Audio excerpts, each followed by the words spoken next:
That Solomon, son of King David, was one of the wealthiest and wisest men in humanity. You already know. But what would be the secret of his wealth? Is there a universal wealth code that King Solomon used to become so rich?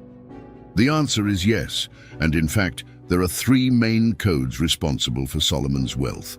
However, one of these codes is hidden in the Bible, and today you can access this code to open the doors to wealth and prosperity, as well as anything else you wish to manifest. Today, we will discuss a topic that surely interests you, 3 codes for you to become rich. But it's not just any code. These are codes accessed by King Solomon, and you can access them too. The truth is that if you access these codes, a universe of possibilities may open up before you, and not only wealth, money, and prosperity. Because not everyone knows, but I tell you, wealth is very subjective. Each interprets wealth according to their level of consciousness. However, accessing this code, which I also call principles, and which King Solomon accessed and took possession of, will connect you with an unlimited source. These codes go far beyond just attracting wealth, as they are responsible for 3 things: manifestation, maintenance, and overflow. This is the tripod of true prosperity. If you have been following me for some time, you know that my purpose is to share what I have learned in a very simplified, clear way that anyone can understand. Now that you've come this far, how about leaving your like? If you're new here on the channel, remember to subscribe and activate the bell. The video may be long, but it is valuable knowledge, so pay attention and stay until the end. It's great to have you here. I'm proud to see you being part of this. Before revealing Solomon's 3 codes, pay attention here. I know that many will raise objections about Solomon's figure and his wealth, saying, "Oh, but Solomon was born with a silver spoon in his mouth." Others will say that Solomon made several mistakes, and others will say other things like Solomon's temple was destroyed and is in ruins. Therefore, we should not worship wealth because wealth leads to ruin. Let me tell you something about wealth. Those who have awareness of wealth understand that it generates opportunities for choices and simply amplifies our virtues if we look at them, as well as amplifies our imperfections if we focus and pay attention to them. The fact that Solomon was born with a silver spoon, being the son of King David, would not guarantee maintaining the wealth, power, and authority that his father had. Similarly, if you win a lottery prize, it will not guarantee your wealth. It needs something more, and we will discuss that. Another thing that is also very important to emphasize is that many judge King Solomon for his supposed mistakes. So I ask you, who is perfect? The big problem is that people seek perfection, idolize politicians, celebrities, artists, religious leaders, and when they discover the mistakes of these people, they become disappointed and simply condemn them for their imperfections or mistakes and not for their virtues. Note that getting rich will not guarantee your eternal wealth, but if you take possession and use eternal principles that never die, then you can manifest, maintain, and share wealth. It is worth emphasizing the following. The purpose of this video is for you to pay attention to the codes that Solomon accessed. My interest is by no means to impose any religious idea about what I believe and what I don't believe, or any idea whatsoever. The aim of this channel is not to alienate you. On the contrary, it is to make you think freely and on your own determine what makes sense for you. Now let's get to the codes and pay attention because I will leave the most important code for last. So I ask again, please stay until the end of the video. God appeared to Solomon in a dream and said, "Ask me for anything and I will give it to you." Solomon replied, "Give me wisdom and knowledge so that I can lead this nation." God told Solomon that he would receive what he asked for, but he would also give him wealth, possessions, and honor. Well, you may or may not know this, but Solomon was very young when he ascended the throne. According to what is written in the Bible, he did not know what to do or how to reign. What Solomon asked of God was wisdom and discernment to be able to govern his people, even though he possessed great wealth and was the heir of King David, who was very loved by his people.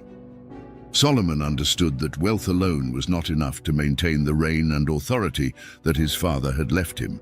Here, we enter the first code that Solomon accessed and took possession of, which is wisdom to govern. We can clearly see through Solomon's life that to maintain wealth, wealth alone would not suffice. To govern, maintain his wealth, and multiply it as he did in his years of reign, greed had to give way to discernment. Solomon wrote in Proverbs chapter 16, verse 16, "How much better to get wisdom than gold, to get insight rather than silver." In chapter 17, verse 16, he adds, "Of what use is money in the hand of a fool, since he has no desire to get wisdom?" Your greatest desire should not be for wealth. Your greatest desire should be for wisdom, and more than that, to continually acquire more wisdom.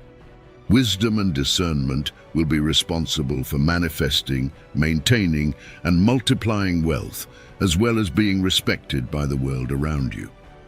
Let me tell you something, wealth is already available to you, but you need to be mentally prepared to see it and truly manifest it in your life. You can work on your mindset to receive it. Well, the second code of Solomon to get rich is about taking possession. This means taking action. Pay close attention now. Lazy hands make for poverty, but diligent hands bring wealth. It is of no use to acquire wisdom if you do not use that wisdom to your advantage and take action. Tell me, do you really think Solomon simply received a download of wisdom from above, or did God gift him with opportunities so that he could take possession of wisdom and thus be considered the wisest king of his time? What do you think about it? Share your opinion in the comments section. Look, let me tell you something. I do believe that we can indeed have a certain connection with infinite wisdom. We'll discuss more about this in code number 3. However, this wisdom is only true wisdom when we put it into practice. Otherwise, it's just knowledge. Living in the age of knowledge, where everything we want is at our fingertips, we know that excess knowledge becomes an overdose if we don't put it into practice. It's pointless to take a course or read a book about investment from a wealthy author if we don't take action or implement what the author is teaching.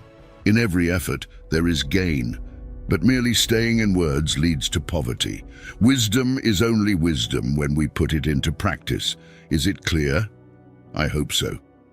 Leaving aside what Solomon taught and entering into the ask, believe, and receive that Jesus taught, I need to open your eyes. Most people who start studying the law of attraction, metaphysics, new thought, and positive thinking think that receiving is simply meditating and waiting for the best. At first, I thought the same way, and of course, I'm not suggesting thinking about the worst. But understand something, receiving, as taught by Jesus, means taking possession of what is yours. The verb receive in Latin means to take back or to take possession of. But how do you take it back? Pay attention. Taking it back is accessing in the physical plane what has already been clearly manifested in your mind. I won't go into details today about this topic to avoid making the video too long. But for our conversation to be beneficial today, take what was said with care. Receiving and taking possession is taking action, putting into practice the acquired knowledge, as well as the ideas coming from your clear intention. Believe me, when you have a clear intention and use the next code, code number 3, which I'll reveal with action, things simply happen. Returning to Solomon's example when he asked for wisdom, it's interesting to note, after the conversation between God and Solomon in a dream, when God said he would give Solomon not only wisdom and discernment, but also wealth and fame, something happens in the first book of Kings, in chapter 3 and verse 16 onward, putting into action the wisdom that Solomon asked God for, not just being a download. At least I believe it's not simply a download. You probably already know this story, but if you don't, it's quite interesting. One day, 2 prostitutes appeared before the king. One of them said, "Oh my lord, this woman and I live in the same house.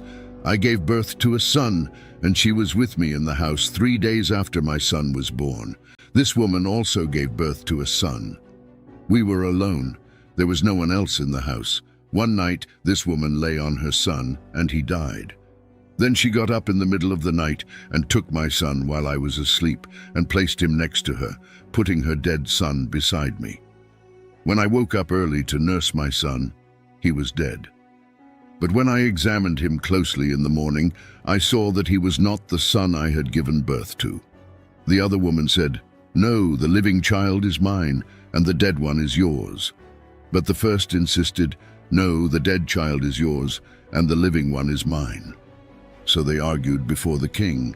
Then the king commanded, "Bring me a sword and cut the living child in half, giving half to one woman and half to the other." The mother of the living child, moved by maternal compassion, cried out, "Please, my lord, give the living child to her, do not kill him." The other woman, however, said, "It shall be neither mine nor yours, cut it in half." Then King Solomon rendered his verdict, "Do not kill the child, give him to the first woman, she is his mother." When all Israel heard the king's verdict, they respected him deeply, seeing that the wisdom of God was in him to administer justice. Pay attention to the last sentence of this passage. When all Israel heard the king's verdict, they respected him deeply, seeing that the wisdom of God was in him to administer justice.